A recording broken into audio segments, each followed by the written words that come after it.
안녕하세요 여러분, 강민재입니다. 오늘의 진행자입니다. 공을 찰 듯 오른발을 쭉 내밀었다가 그대로 흘려보내고 반대쪽 왼발로 차넣는 로봇. 여러분, 이 장면이 정말 단순한 축구 영상으로만 보이십니까? 상대 수비수를 속이는 고난도 기술, 고스트 라보나입니다. 사람도 어지간한 선수가 아니면 쉽게 못하는 동작이죠. 그런데 그걸 현대차 그룹의 휴머노이드 로봇 아틀라스가 해냈습니다. 손흥민 선수도 반응했고, 컴퓨터 그래픽 하나 쓰지 않은 이 영상은 닷새 만에 조회수 3억만 회를 넘겼습니다. 대부분은 이렇게 받아들였을 겁니다. 한국 로봇 진짜 대단하네. 결국 한국이 앞서가는구나. 그런데 저는 오늘 정반대의 이야기를 해보려 합니다. 이건 축구 이야기가 아닙니다. 그리고 솔직히 말하면 한국이 앞선다는 그 문장부터 절반만 맞는 이야기입니다. 질문은 두 가지입니다. 첫째, 이렇게 대단하다는 로봇이 왜 어떤 평가에서는 1등이 아니라 4등에 머물렀을까요? 둘째, 이 화려한 영상은 왜 하필 지금 이 시점에 나왔을까요? 이 두 질문을 따라가다 보면 표면에 보이는 축구 묘기 밑에 완전히 다른 그림이 깔려 있다는 걸 보시게 될 겁니다. 오늘은 이 장면을 표면, 동기, 그리고 결과라는 세 층으로 뜯어보겠습니다. 무슨 일이 벌어졌는지, 왜 지금 나왔는지, 그리고 그 청구서를 결국 누가 떠안게 되는지까지 말입니다. 먼저 하나만 미리 던져보겠습니다. 같은 시기 미국의 한 로봇은 200시간 동안 무려 25만 개의 택배를 쉬지 않고 분류했습니다. 그러니까 이건 단순한 로봇 축구 영상이 아닙니다. 한국이 어디서 앞서고 어디서 밀리고 있는지, 그리고 이 변화의 비용을 결국 누가 받게 되는지에 대한 이야기입니다. 본격적으로 들어가기 전에 이런 산업과 경제의 흐름을 놓치고 싶지 않다면 구독으로 함께 해주시기 바랍니다.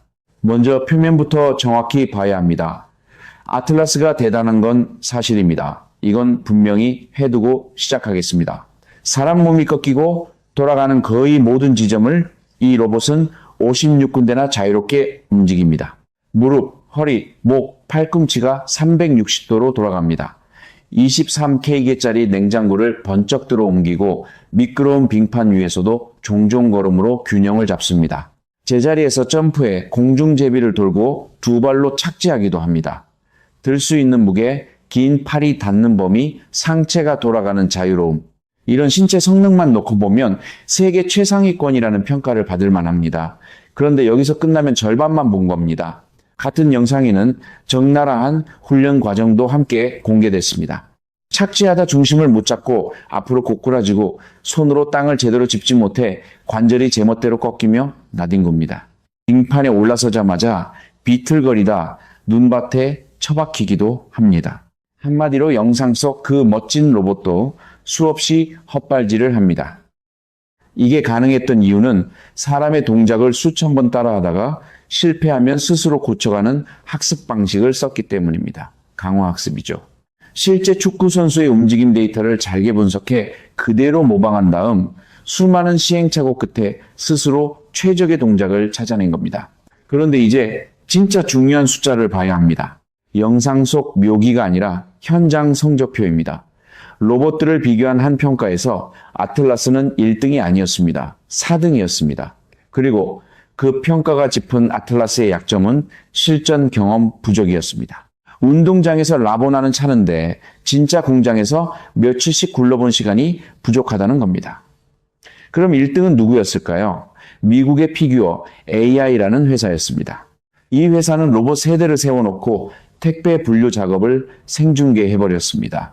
200시간을 쉬지 않고 돌렸고 그동안 25만 개 가까운 택배를 처리했습니다. 하드웨어 고장은 한 번도 없었습니다. 사람으로 치면 거의 아흐레를 잠도 안 자고 일한 셈입니다. 여기서 흥미로운 장면도 있습니다. 시청자들은 이 로봇들에게 밥, 짐, 로즈 같은 별명까지 붙여줬습니다. 편집된 짧은 자랑 영상이 아니라 며칠을 통째로 켜놓고 다 보여준 겁니다. 로봇이 막히거나 헷갈리면 알아서 멈췄다가 스스로 복구하고 다시 일하는 장면까지 말입니다. 이게 의미하는 것은 분명합니다. 며칠 단위로 멈추지 않는 공장. 업계에서 말하는 다크팩토리, 사람이 사라진 생산 라인이 생각보다 가까이 왔다는 신호입니다. 그리고 이 회사는 그냥 스타트업이 아닙니다. 마이크로소프트, 엔비디아, 아마존, 오픈 AI 같은 곳에서 약 20억 달러를 끌어모았습니다.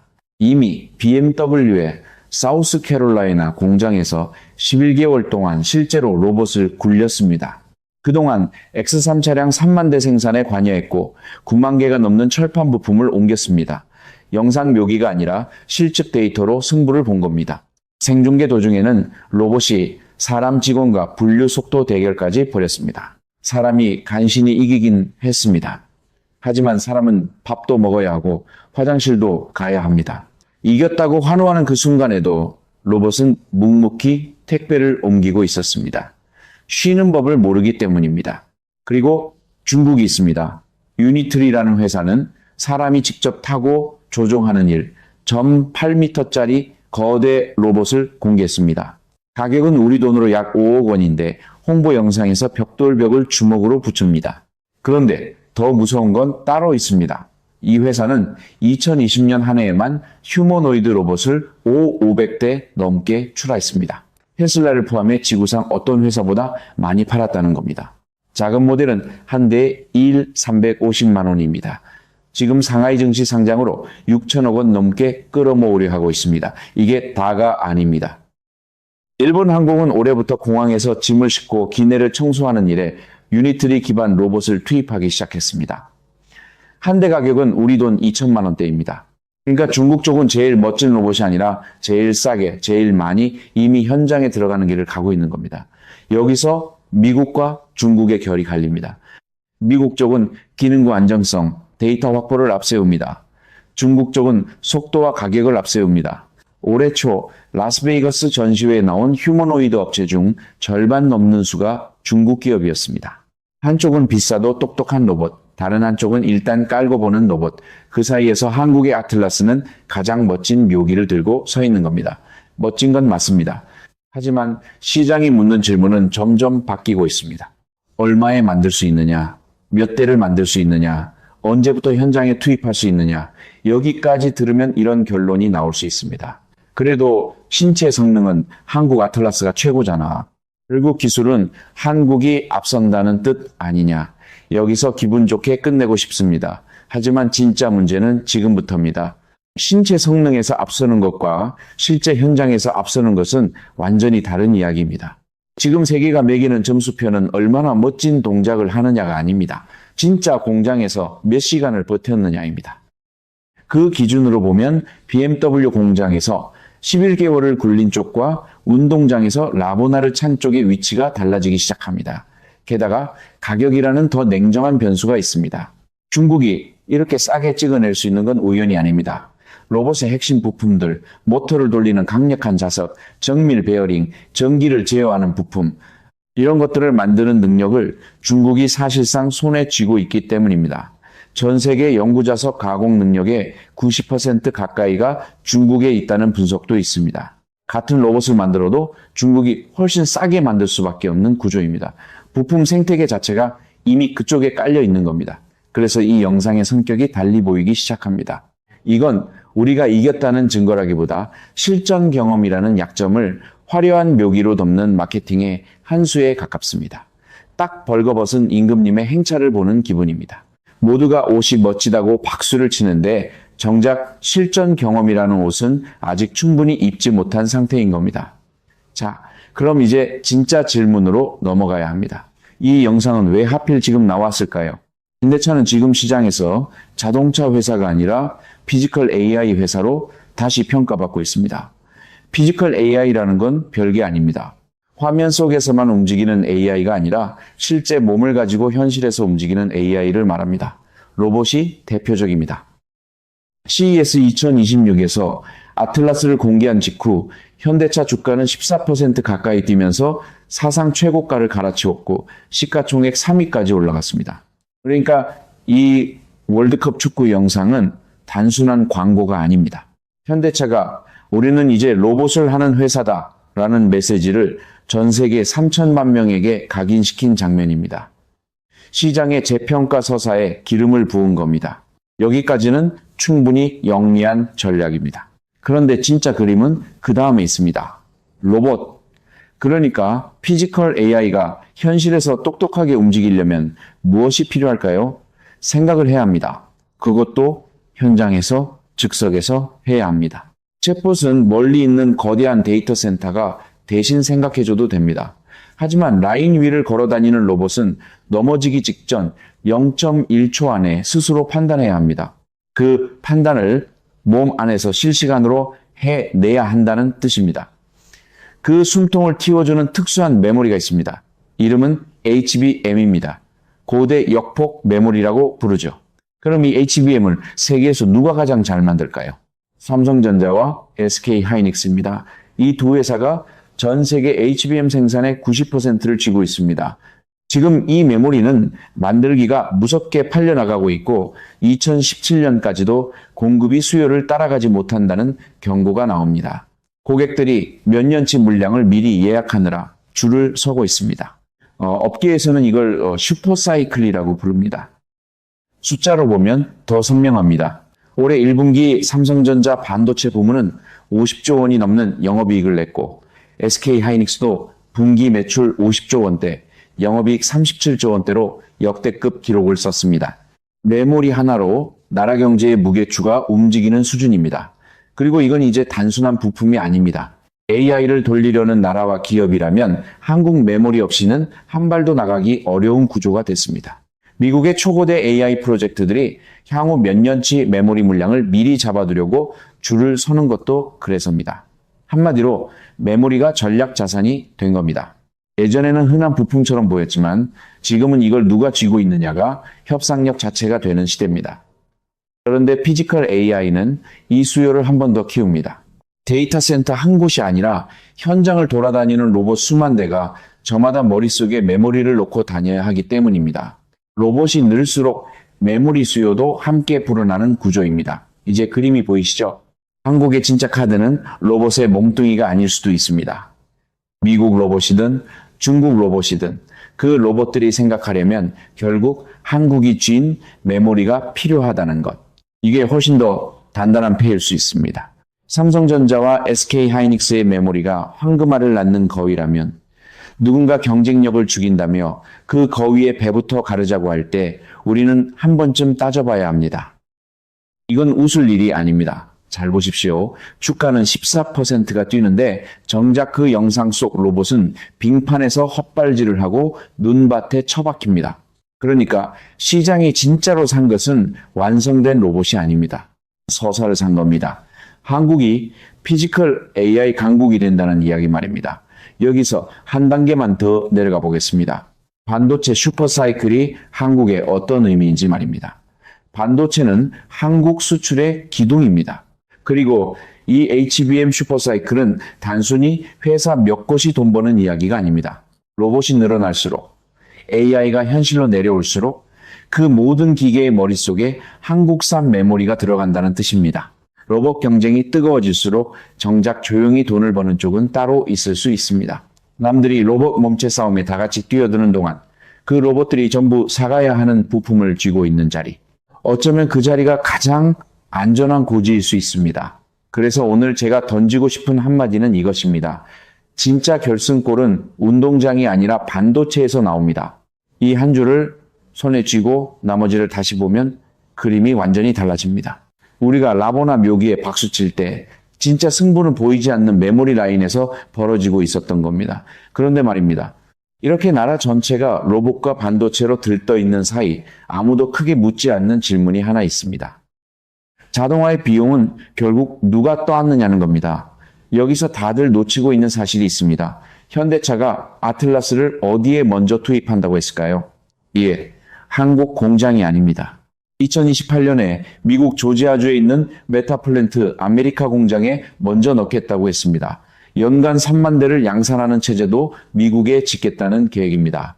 그러니까 한국 로봇이라고 환호하는 그 로봇은 정작 한국 공장이 아니라 미국 라인에 먼저 서게 됩니다. 이 대목에서 현대차 노조가 입장을 냈습니다. 노사 합의 없이는 단 한 대의 로봇도 현장에 들어올 수 없다. 노조의 걱정은 분명합니다. 로봇이 본격적으로 들어오면 고용 충격이 온다는 겁니다. 평균 연봉 1억 원 기준으로 24시간 돌리려면 사람 3명의 인건비가 드는데 로봇은 사놓으면 유지비만 든다는 계산입니다. 노조 입장에서는 회사 주가가 피지컬 AI로 폭등하는 게 웃어야 할지 울어야 할지 모를 일인 셈입니다. 그런데 여기서부터 진짜 짚어야 할 것이 있습니다. 이 노조의 입장이 언론에 어떻게 실렸느냐는 겁니다. 한 매체 비평에 따르면 조선일보는 일면에 현대차 노조, 로봇과 전면전이라는 제목을 달았습니다. 그런데 정작 노조가 요구한 핵심, 노사 합의를 지키라는 한마디는 제목에서 지워졌습니다. 그러니까 노조는 합의 절차를 밟자고 한 건데 보도에서는 로봇을 거부한다는 이야기로 바뀐 겁니다. 이게 우연일까요? 같은 사안을 일면으로 키워서 다루는 매체가 정작 노조가 무엇을 요구했는지는 제대로 비추지 않습니다. 정치권과 보수 언론은 약속이라도 한 듯 떼쓰기라는 단어로 모입니다. 그럼 한번 따져봐야 합니다. 노조가 미래를 막는다는 프레임이 굳어지면 결과적으로 누가 가장 이득을 보게 될까요? 물론 노조 쪽에도 셈법이 있다는 지적은 있습니다. 조직률이 떨어진 상황에서 존재감을 키우려는 것 아니냐는 분석도 있습니다. 그럴 수도 있습니다. 다만 그렇다고 해서 합의 없이 도입은 안 된다라는 요구 자체가 사라지는 것은 아닙니다. 요구의 동기를 의심하는 것과 요구의 핵심을 통째로 지워버리는 것은 전혀 다른 일입니다. 그리고 지금 보도가 한 일은 후자에 가깝습니다. 마침 환경도 바뀌었습니다. 3월 10일부터 시행된 개정노동법으로 경영상 결정을 둘러싼 분쟁도 노동쟁의 대상이 될 수 있게 됐습니다. 그러니까 로봇 도입은 이제 회사가 일방적으로 밀어붙일 수 있는 사안이 아니라 노사가 같이 풀어야 하는 문제가 된 겁니다. 이건 양쪽이 함께 건너야 하는 새로운 물길입니다. 여기에 진짜 딜레마가 있습니다. 한쪽에는 미국과 중국, 독일이 로봇 투입의 속도를 내는데 국내가 늦어지면 미래 경쟁력을 잃는다는 우려가 있습니다. 다른 한쪽에는 수만 명 노동자의 생존권이 걸려 있습니다. 둘 다 진짜 문제입니다. 어느 한쪽을 떼쓰기라고 몰아붙인다고 풀릴 문제가 아닙니다. 오히려 이 둘을 함께 풀지 못하면 일부 전문가의 경고처럼 공장 자체가 통째로 해외로 나가버리는 최악의 결말이 올 수도 있습니다. 그래서 이건 로봇이냐 사람이냐의 싸움이 아닙니다. 이 전환의 이익과 비용을 어떻게 나눌 것인가의 문제입니다. 그런데 일면 제목 한 줄은 바로 그 진짜 질문을 가려버립니다. 재주는 곰이 부리고 돈은 다른 사람이 챙긴다는 말이 있죠. 로봇은 운동장에서 트릭을 넣고 주가는 14% 뛰는데 정작 그 청구서는 누구에게 갈까요? 미국, 중국, 독일이 로봇 투입에 속도를 내는 동안 한국이 이 비용 분담 문제를 제대로 풀지 못하면 두 가지를 동시에 놓칠 수 있습니다. 미래 경쟁력과 일자리입니다. 이걸 어설프게 풀면 외환위기 때 그랬던 것처럼 결국 평범한 가정이 그 비용을 떠안는 구조로 흘러갈 수 있습니다. 자, 이제 처음으로 돌아가 보겠습니다. 고스트 라보나. 라보나가 뭐였습니까? 찰듯이 발을 내밀었다가 그대로 흘리고 반대발로 차서 상대 수비수를 속이는 기술이었습니다. 시선을 한쪽으로 끌어놓고 진짜 슛은 다른 쪽으로 넣는 겁니다. 처음에 우리는 이걸 그냥 축구 기술이라고 불렀습니다. 그런데 여기까지 내려와 보니 진짜 페인트는 운동장에 있는 게 아니었습니다. 이 이야기가 우리에게 전달되는 방식, 바로 거기에 있었습니다. 영상은 진짜입니다. CG도 쓰지 않았습니다. 그건 맞습니다. 하지만 그 진짜 영상이 우리의 시선을 어디로 끌고 가느냐가 중요합니다.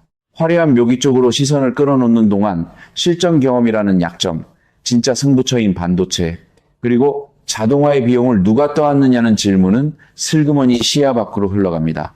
시선은 오른발, 진짜 공은 왼발. 우리가 본 것이 바로 그 구조입니다. 정리하겠습니다. 이건 멀리 있는 대기업이나 증시만의 이야기가 아닙니다. 내 일자리가 어떻게 바뀔지, 내가 산 펀드 안에 들어있는 반도체 주식이 어디로 갈지, 내 아이가 일하게 될 공장이 한국에 남아있을지, 이 모든 문제가 여기에 걸려 있습니다. 한국은 지금 두 갈래 길 앞에 서 있습니다. 한쪽 길에서는 세계의 로봇이 한국 메모리로 생각하고 그 위에서 자동화의 과실을 어떻게 나눌지 사회가 차분히 합의하는 나라가 됩니다. 다른 한쪽 길에서는 노조 대 미래라는 단순한 싸움 구도에 휘둘리다가 로봇도 일자리도 결국 둘 다 나라 밖으로 내보내는 나라가 됩니다. 어느 쪽으로 갈지는 사실 지금 우리가 이 영상을 어떻게 읽느냐에 달려 있는지도 모릅니다. 라보나 묘기에 박수만 치고 끝낼 것인가? 아니면 그 발끝이 우리의 시선을 어디에서 떼어놓고 있는지까지 볼 것인가? 결국 중요한 건 로봇이 공을 얼마나 멋지게 찾느냐가 아닙니다. 이 기술의 이익은 누가 가져가고 그 비용은 누구의 청구서로 돌아오느냐입니다. 여러분은 이 로봇 경쟁의 진짜 승부처가 완성 로봇이라고 보십니까? 아니면 반도체와 자동화 비용을 둘러싼 구조라고 보십니까? 이 변화가 한국의 기회가 될지 또 다른 갈등의 시작이 될지 여러분의 생각도 댓글로 남겨주시기 바랍니다. 앞으로도 숫자 뒤에 숨은 산업의 구조와 경제의 균열을 계속 짚어보겠습니다. 이런 흐름을 놓치고 싶지 않다면 구독으로 함께해 주시기 바랍니다.